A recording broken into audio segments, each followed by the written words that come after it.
Bringing people and communities together on seclosounds.org. Your listening station.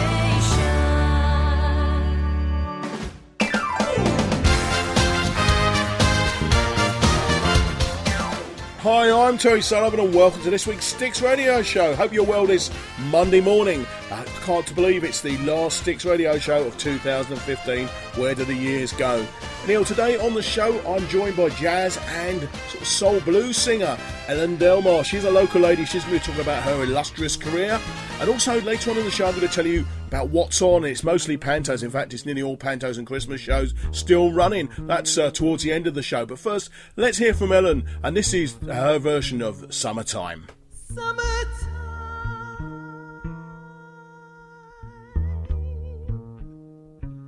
And the living is easy.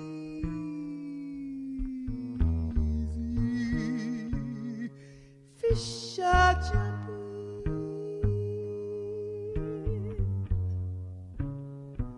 And the cotton is high.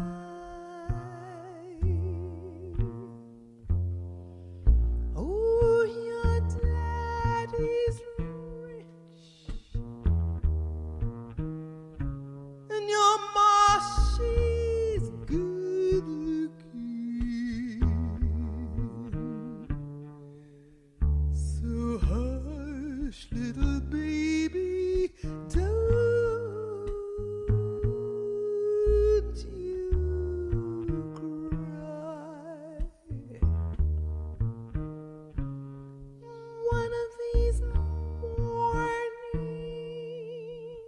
mornings, you're gonna rise up singing. Then you'll spread your wings and you'll take to the sky.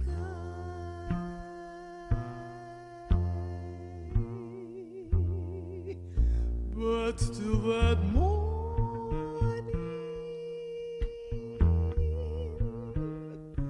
there's nothing can harm you.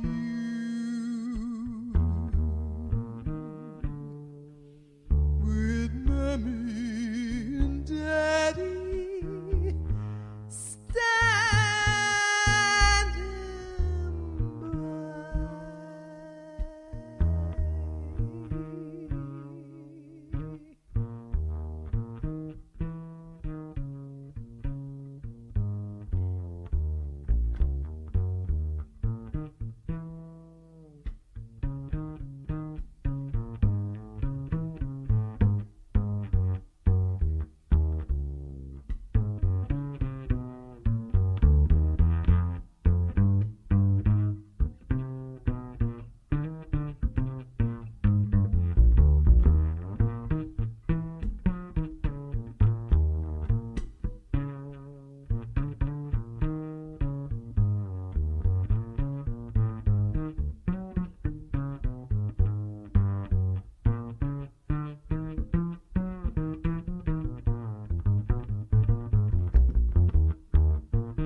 knees high.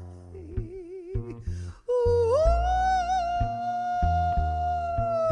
your daddy's rich, and your ma, she's good looking.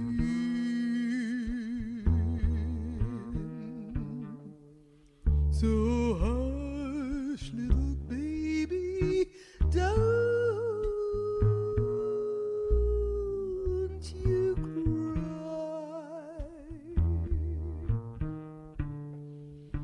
So hush, little baby, don't you cry.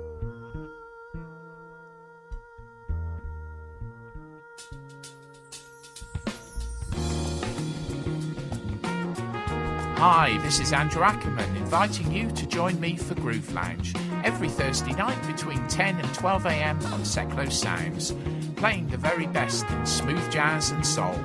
Groove Lounge on Seclo Sounds and TuneIn Radio.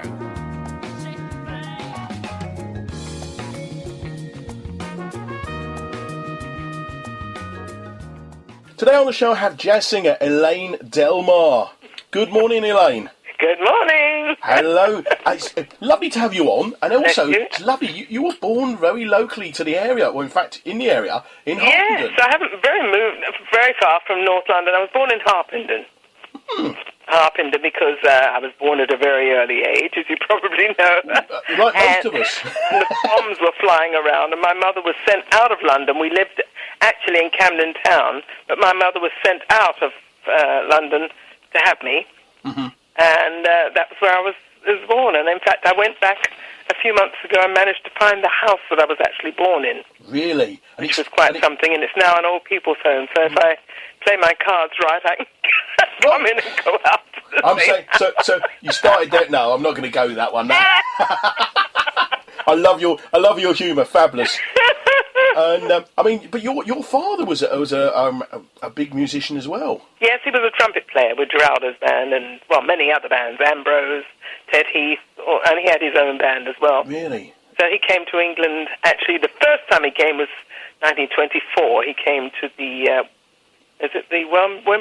Wembley exhibition. I think it was people from all over the Commonwealth came with different bands, and then he went back to Jamaica and came back in the early 30s. To work in the West End in a jazz club somewhere. Can't be bad. In the old smoky jazz clubs. They were smoky. Yeah, they're not now anymore, are they? But I'm not sure if that's a good thing. I quite like a jazz club, and I've been to a few. Well, they could put dry ice in there just they to could a bit of atmosphere. But that makes me need coffee as much as smoke. But anyway, yeah. So have you ever been back to Jamaica to where your dad was? I've been to Jamaica a couple of times. Yes, in the 60s, I went and visited my grandfather, who was still alive then, and wandered about. And I've been there quite a few times on different cruises, but I've never lived there. So you do you, when you say you be on cruises, does that mean you work on cruises? I do. I used to work a great deal on cruises, not so much now, but quite often I like to go back to the West Indies. I do as well. In fact, I went there last November, just before Christmas. I went there. I just had 2 weeks around the Caribbean. I love it. Yeah. I really enjoy it. Well, I'm away there on New Year's Eve. Oh, are you? Just for a week, yeah. Somewhere nice. To Jamaica? No, this time I'm flying to Trinidad, and I'll be doing a few of the islands, and then flying back from Tortola. Very nice. Can't be bad at all. Can't be bad Well, at all. we hope. We hope. I mean, it's great. I mean, anybody who's not done cruises, and they probably think, oh, the entertainment on board is pretty average. I can tell you, from cruising, I've done about 7 or 8 cruises. The entertainment on board is absolutely top notch. It's some super.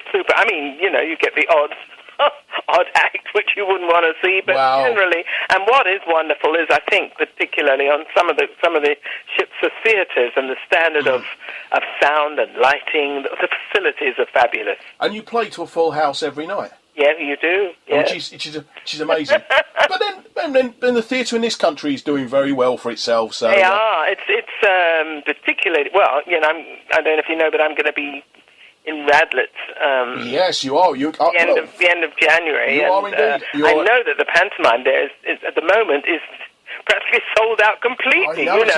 Panto is making a big renaissance. I've been see a lot of them. Yeah, you're at the Radlett Centre. You're there on Saturday, the 30th of January, and the show's called. Let's talk about it now. The Lady and Her Music. So well, that gives me an opportunity to sing just whatever I want to sing. I can tell you. Do you do sort of in between? Do you talk about the songs and? No, well, a little bit about the composers and where I found this song. You know, they might be songs from musicals that I've done, or things that I recorded many years ago. Who knows? You know, but it leaves it open because most of my programs have been composer-based. You know, Gershwin and Cole Porter, and this one won't be. Yeah. So how did you? Probably a silly question. With your dad being a trumpeter, how did you get into sort of the music business and the music itself? Well, I mean, there was always music around the house. You know, my dad was always rehearsing, and my dad always took me to concerts. I'd see Ella Fitzgerald and Count Basie and Ellington, and instead of pantomimes, that was what I was doing, Stan Kenton, you know. And I studied piano for about 11 years, so I was a fairly proficient classical pianist. And my dad had his own band, which he used to use at weekends, traveling around the country at the American bases, and he needed a singer. So I always think he needed a cheap singer. So he gave me a try, you know, and I bought my first evening gown and at Bon Marche and my book of lyrics and things, so I would go with the band. That was how I started, and then he got me an audition with the BBC, so which I passed, luckily, and started doing broadcasts with different radio orchestras. Yeah, because I read, and I hope this is true, you made your first broadcast at the age of 13. On Children's Hour. On Children's Hour. So what was that, a couple of years ago, was it? And you know who was also on that same broadcast, I think, was Jacqueline Dupre. Really? Goodness gracious me. So I was romping around on the piano and she was playing her cello, you see. Yeah. It's amazing, isn't it, how sort of things like that happen. Yes. Only when you look back, you realise how relevant it was, you know. That's good. And I mean, but according to my research, your first legitimate stage appearance was in a revival of Finnegan's Rainbow. Finnegan's Rainbow, that's right. It was the New Shakespeare Theatre in Liverpool. Yeah, I got it right then. Yeah, and it starred Shani Wallace and Ivor Emanuel. I don't know if you remember. I remember the name Ivor Emanuel, but he was a lovely. I think he was a tenor, no baritone. I think beautiful Irish. No, he was Welsh. What am I talking about? Ivor Emanuel. Yes, and it was directed by Sam Wanamaker, and it's a beautiful score. Wow, I've seen the film actually. The film is quite interesting, but. As a young girl, because you were still quite a young girl then, we won't mention how old you are now or were then. That must have been quite daunting, being on stage. I mean, Liverpool, you know, their audience are not renowned for being kind. No, but this in the legitimate theatre, it was fine. It was wonderful. You know, I wasn't daunted by it. I was loving it actually too. Yeah, the legitimate role. I mean, certain people. I do a bit of stage work, not acting or anything like that. I do the comparing, so like introducing acts and things like that. And it's almost like a drug, isn't it? Yes. Well, applause is a drug. Well, I don't get too much of that. It's normally get off. No, I'm joking. No, and the camaraderie and being around other entertainers, other singers, and being directed and having the orchestra there. That was the start of it. It was wonderful, wonderful. And then you became a member of a band called the Dominoes. Yes, it was four-handed. Coleridge Good was double bass. Anyway, we went and we worked in Germany, in Bad Harzburg, playing in the Chorhaus and the little restaurant there, and doing sort of society gigs around England. So cracking a lot of rehearsing, a lot of vocalising, and playing the maracas. Nasty. You can get arrested nowadays for that. I know, that was my first job abroad, and my father sort of interviewed the band to make sure that they would look after me properly and ensure that I didn't get into any trouble.